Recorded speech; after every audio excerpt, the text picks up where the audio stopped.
keluarga dokter.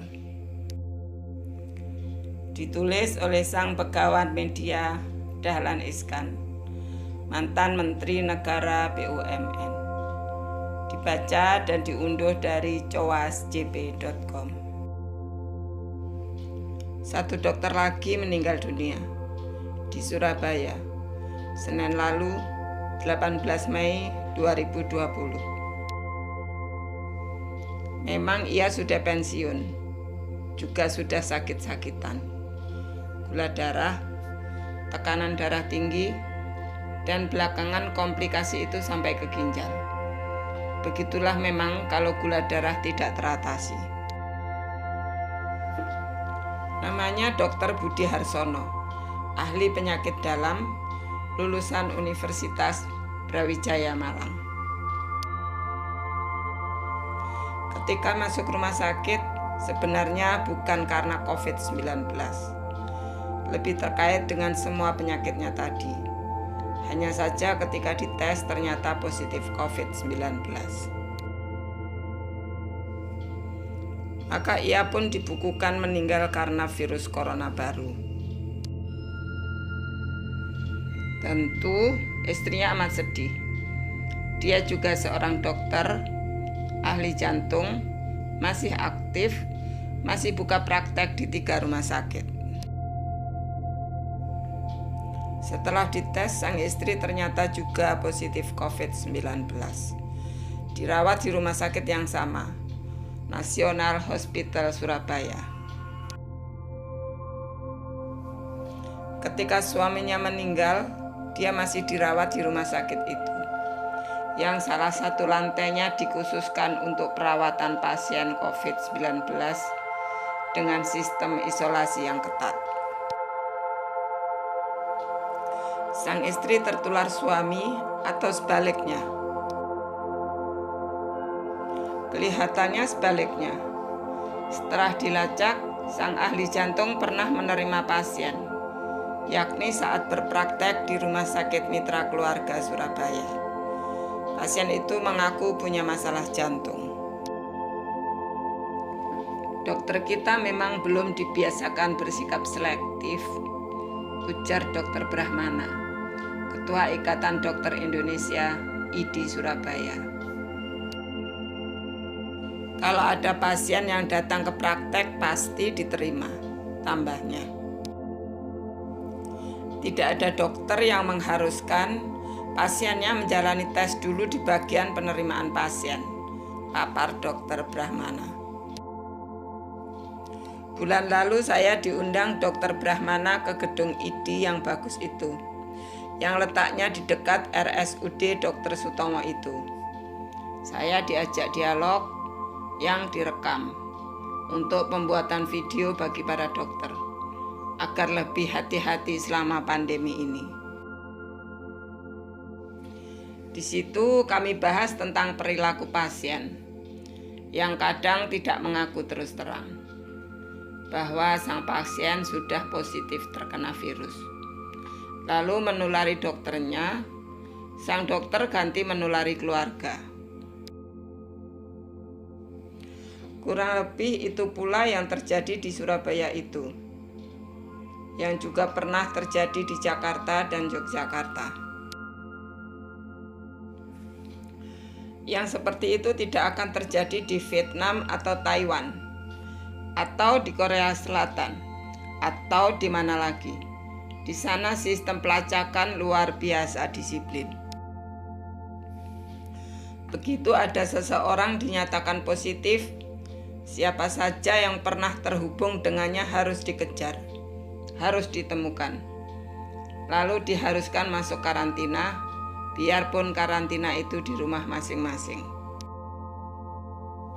Selama di karantina diawasi sangat ketat, menggunakan teknologi, seperti yang dibuat Ahmad Al-Ghozi Ramadan di Bangka Belitung itu. Baca di SW Milenial Nakal.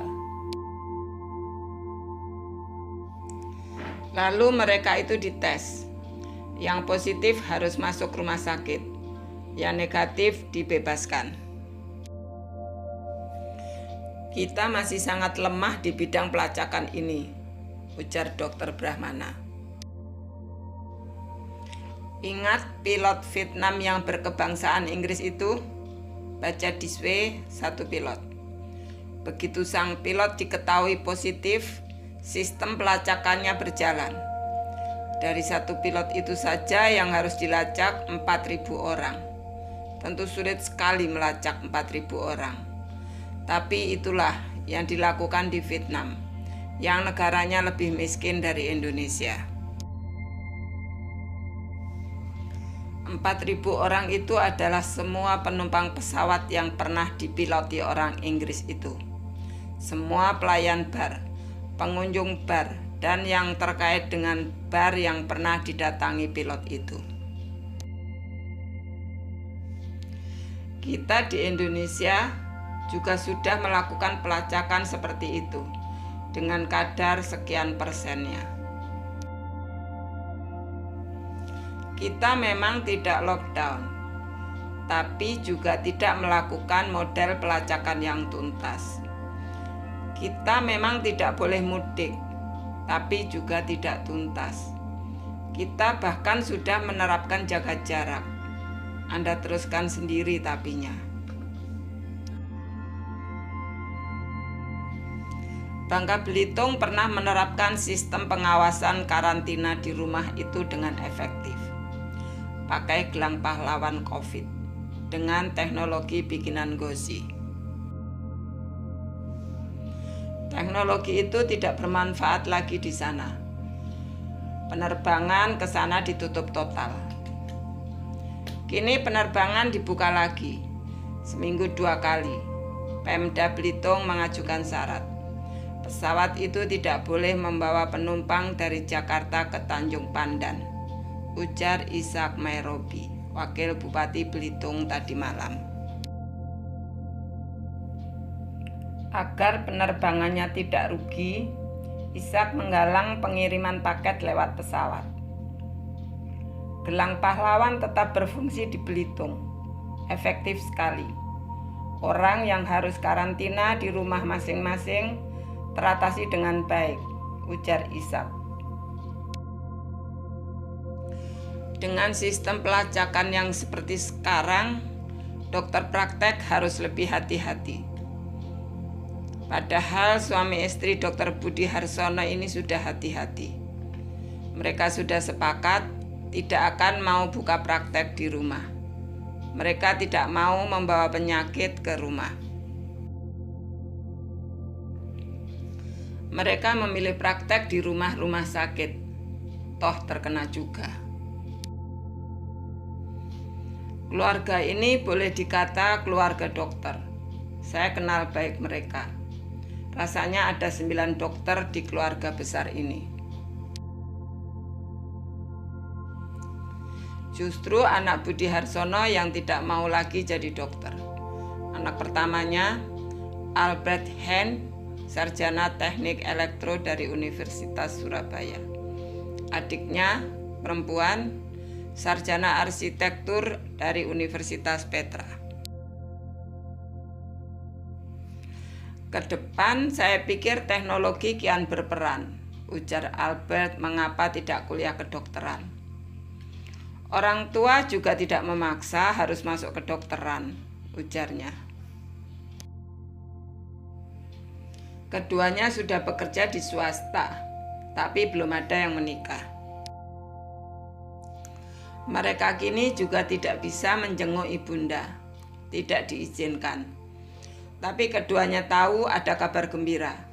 Kesehatan sang ibu terus membaik. Kita tidak bisa lockdown. Kita tidak bisa jaga jarak. Kita tidak bisa menerapkan sistem pelacakan yang tuntas. Alhamdulillah, kita masih bisa cuci tangan, kalau tidak salah. Terima kasih sudah mendengarkan This Way hari ini. Semoga bermanfaat dan menginspirasi. Jangan lupa subscribe, klik lonceng, komen, like, dan share. Sampai jumpa di This Way berikutnya.